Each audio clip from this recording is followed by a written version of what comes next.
ফাহাম, আমি এইটার মধ্যে একটু একটু বুঝতে চাই যে মানে স্যার যেরকম বলল যে ইভেন ভারতের বন্ধুত্ব একটা নির্দিষ্ট পলিটিক্যাল পার্টির জন্য আসলে মানে ওদেরকে বলে দেওয়া যায় না আমরা তোমার বন্ধুত্ব চাই না, আপনিও কি তাই মনে করেন কিনা বিশ্লেষক হিসাবে? না না, আমার কাছে মনে হচ্ছে, দেখেন একটা কথা আপনাকে বলি, যেই দল কখনোই ক্ষমতায় আসবে না হুম আর যেই দল অ্যাকচুয়ালি ক্ষমতায় আসবে বলে মনে করে, হুম এই দুইজনের স্ট্র্যাটেজি, হুম এই দুইজনের মধ্যে দুইজনের যে ন্যারেটিভ কখনোই এক হবে না। যেমন আপনি যদি সিপিবি করেন হুম কিংবা আপনি যদি একটা হিজবুত তাহরির করেন, হুম সাপোজ আমি জাস্ট কথার কথা দিচ্ছি, হুম যে এরকম আপনারা যদি একটা, আপনি জানেন যে আপনি ভোট করে সরকার গঠন করতে পারবেন না, তখন আপনি অনেক আজব আজব কথা বলতে পারবেন যে হুম ভারতের সাথে হ্যান করবো ত্যান করবো। রিয়ালিটি হচ্ছে গিয়ে হুম ভারতের সাথে আমাদের বিজনেস যেই চালাই যেতে হবে, হুম আমাদের ভারতের সাথে বিজনেস ইন্টারেস্ট যেগুলো সেগুলো চালাতে হবে, এগুলো হচ্ছে রিয়ালিটি। আমাদের হুম বছরে প্রায় $1 বিলিয়ন কাছাকাছি আমরা ড্রাগ ইনগ্রেডিয়েন্ট হুম ইম্পোর্ট করি, হুম একটা মেজরিটি হচ্ছে ইন্ডিয়ার সাথে। হুম তো এই ধরনের অনেকগুলো ক্রিটিক্যাল ইন্ডাস্ট্রি আছে যেগুলোতে আমাদের ভারতের উপর ডিপেন্ডেন্স আছে। তো এগুলো আমি শুধুমাত্র ব্যবসার ক্ষেত্রে বলছি, যে আপনি তো সম্পর্ক নাই করে ফেলতে পারবেন না, হুম হুম হ্যাঁ আপনাকে এগুলো চালিয়ে যেতে হবে, এটা হচ্ছে ওয়ান পার্ট। হুম কিন্তু আওয়ামী লীগ সরকার যে কাজটা করেছিল, হুম আমার মনে হয় না যে বাংলাদেশের কোনো রাজনৈতিক দল ভারতের সাথে ওই ধরনের নতজানু সম্পর্কে যাওয়াটা আর কখনোই এফোর্ড করতে পারবে। তো আমি মনে করি না যে মানে ভারতের সাথে কোনো সম্পর্ক থাকবে না, এইটা একটা ইমপ্র্যাকটিক্যাল কথা। এই ধরনের ন্যারেটিভে যাওয়াটা উচিত না, কারণ এটা প্র্যাকটিক্যাল কোনো অ্যাপ্রোচ না। কিন্তু আমাদের যেটা, আমি যেটা এক্সপেক্ট করি, যে ভারতের সাথে বাংলাদেশের সম্পর্ক হবে দুটো সার্বভৌম রাষ্ট্রের, এবং ভারতের যে সরকারের যে স্ট্র্যাটেজি টুয়ার্ডস বাংলাদেশ, সেটা অবশ্যই প্রো পিপল অফ, মানে প্রো পিপল পলিসি হতে হবে from the perspective of Bangladeshi people. Faham, অত আমি একটু মাঝখানে জি, বলি, আপনি এখন যে কথা বললেন একটা স্বাধীন দেশের কূটনীতি এর বাইরে যাইতেই পারে না, মানে এটা হয়তো বাংলাদেশের কূটনীতিতেও এই কথাটাই আসে যে আমরা এইটাই কিন্তু করতে এটা চাই। হয় নাই, না এটা 15 না, বছর ধরে হয় নাই। তার একদিকে হচ্ছে কারণ যে হচ্ছে, আচ্ছা আপনি হয় না এটা আগে শেষ করেন তারপর আমি প্রশ্নটা করি। এটা হয় নাই কারণ হ্যাঁ হচ্ছে কি যে ভাই, গত 15 বছরে যেহেতু আওয়ামী লীগকে নির্বাচন করে ক্ষমতায় যেতে হয়নি, হুম মানে নির্বাচন না করেই তারা ক্ষমতায় যেতে পেরেছে, সেহেতু তারা পিপলের যে আকাঙ্ক্ষা, হুম জনগণের যে স্পৃহা, সেটা কোনো তোয়াক্কাই করেনি। হুম তো ওই জিনিসটা আর বাংলাদেশে সম্ভব না, কারণ বাংলাদেশে আমি মনে করি না যে নির্বাচন না করে আপনি ক্ষমতায় থাকবেন, যে ইন দ্য ফোরসিয়েবল ফিউচার আপনি এটা পারবেন। তো ওকে, সুতরাং জি শেষ, জি না, সেহেতু আমি বলছি যে বাংলাদেশের ভবিষ্যতে যেই সরকারে আসুক, এই ধরনের নতজানু সম্পর্কের কোনো প্রশ্নই আসে না, এবং সেটা তারা এফোর্ড করতে পারবে না, কারণ ওই জায়গায় গেলে সে পরে নির্বাচন হারবে।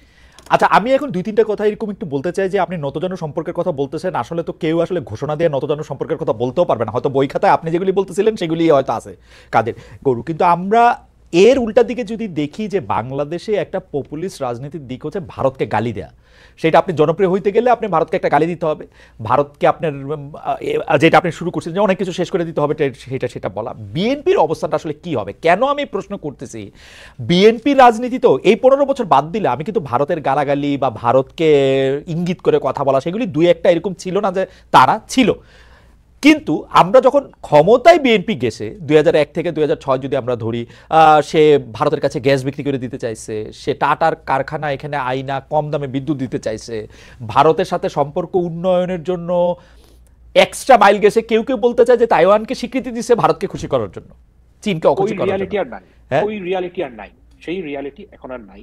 এটার কারণ হচ্ছে কি, আমি আপনাকে একটা একটা ঘটনা, ছোট্ট ঘটনা।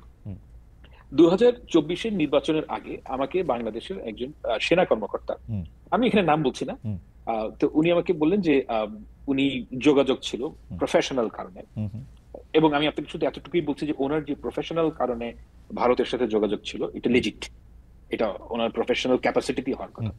তো ওনাকে বাংলাদেশের আওয়ামী লীগ সরকারের প্রায় 15 জন এমপি রিজিউমে সিভি দিয়েছেন ভারতে পৌঁছানোর জন্য, এবং এর মধ্যে 3 জন যেটা হিন্দিতে ট্রান্সলেট করে দিয়েছে।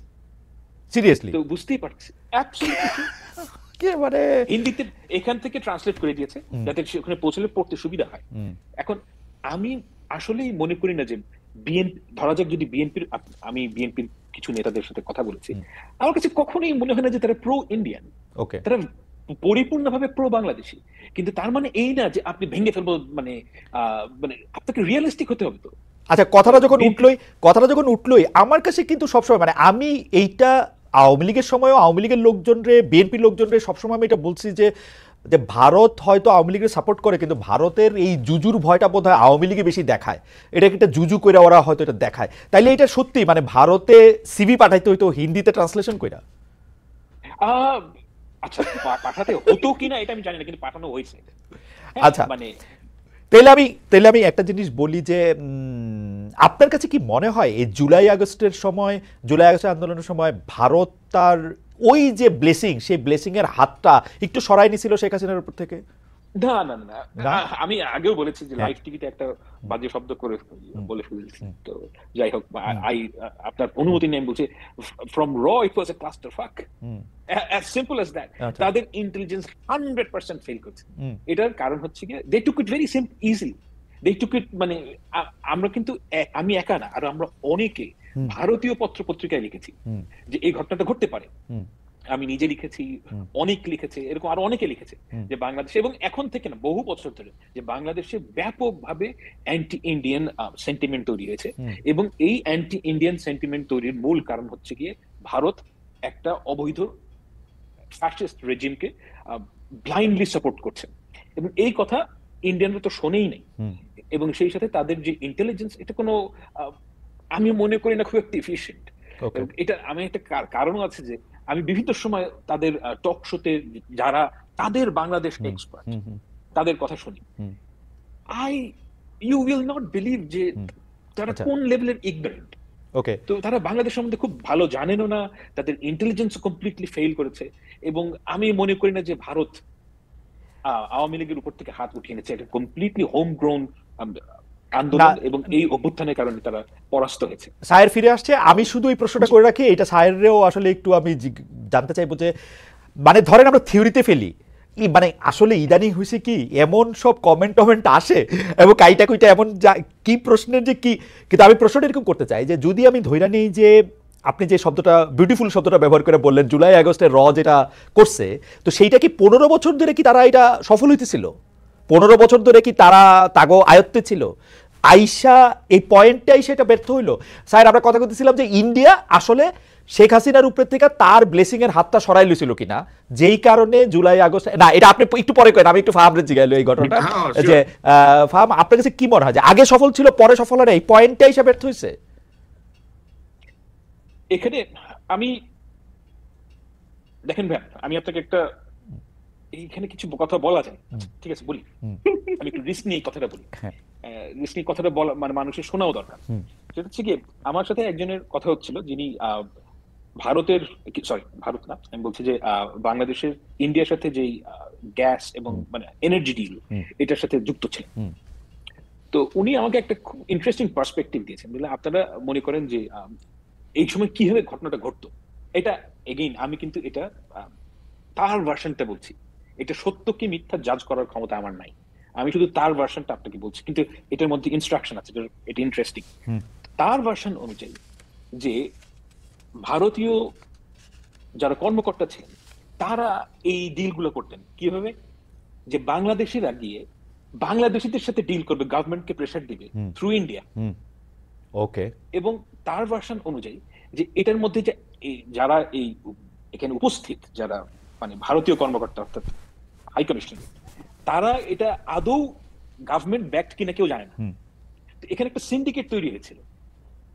এখন এই সিন্ডিকেট যে তৈরি হয়েছিল, এটা আপনাকে কি ইঙ্গিত করে? আমার কাছে আমার রিডিং হচ্ছে, যদি এই হুম। ভার্সন সত্যি হয়ে থাকে, যে আমার কাছে মনে হচ্ছে এটা একটা ভেরি ডিসফাংশনাল থিং। এবং এখানে একটা একটা একটা আচ্ছা। অর্গানিকলি একটা সিস্টেম তৈরি হয়েছিল, যেখানে বাংলাদেশের লোকেরা মনে করতো যে ভারতের blessing, which is actually not ভারতের ব্লেসিং। এখানে ফাইন্যান্সিয়াল লেনাদেনাও হয়তো হতো।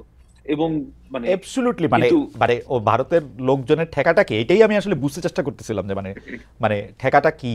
এবং আপনি ফাইন্যান্সিয়াল লেনদেনের কথাটা বলতেছিলেন, আচ্ছা আপনি শেষ করেন তারপরে, সরি আমি। তো এখন এই লেনাদেনা যদি কেউ অভ্যস্ত হয়, হুম, বা আপনি চিন্তা করেন, আমি ওনার ভার্সনটা সত্য বলে ধরে নিচ্ছি হুম, ফর ফর হুম, 1 সেকেন্ড, হুম, এবং আপনি চিন্তা করেন যে আমি একজন ইন্ডিয়ান হুম, 30-35 বছরের হুম, সরকারি কর্মকর্তা, আমি বাংলাদেশে কাজ করতে এসেছি। হুম, কাজ করতে এসে দেখছি যে আমাকে ফ্ল্যাটারিং আচরণ করা হচ্ছে আমার সাথে, হুম, এবং আমাকে পয়সা দেওয়া হচ্ছে হুম, শুধু ফাঁকর মারার জন্য। হুম। তা আমি তো এতে ইন্টারেস্ট হবই। ওকে, তাই না? যে আমার কথা যদি আপনার পয়েন্ট পরিষ্কার। আমি একটু স্বামীর কাছে জানতে চাই, স্বামী, আমার ইয়াটা হচ্ছে যে 15 বছর ধরে আওয়ামী লীগকে ভারত সাপোর্ট করতেছিল, সেই সাপোর্টটা জুলাই আগস্টে সরাই নিছিল কিনা? 15 বছর ধরে ভারত আওয়ামী লীগ সরকারকে যে সাপোর্ট করছিল সেটা তারা অবশ্যই জুলাই আগস্টে সরায় নেয় নাই। এটা এটা যদি আপনি একটু দেখেন, কারণ জুলাই আগস্ট পরবর্তী সময়ে বাংলাদেশে বিভিন্ন রকমের পরিকল্পিত স্যাবোটাজ করার চেষ্টা করা হয়েছে। তারা যদি সেগুলো সরায় নিত তাহলে তো তারা এই স্যাবোটাজ গুলো আর করার চেষ্টা করতো না। আর যদি ব্লেসিং সরায় নিত তাহলে তারা হাসিনাকে বা গ্রহণ করতো কেন? বিশ্বের কোনো দেশ তো তাকে গ্রহণ করতে রাজি ছিল না। গ্রহণ করছে কি, বন্দি করে রাখছে, কি আর করছে? না, বন্দি করে রাখলে তাহলে সে কথা বলতেছে কেমনে? কত তো ফোনই করতেছে, সামনে আসে না।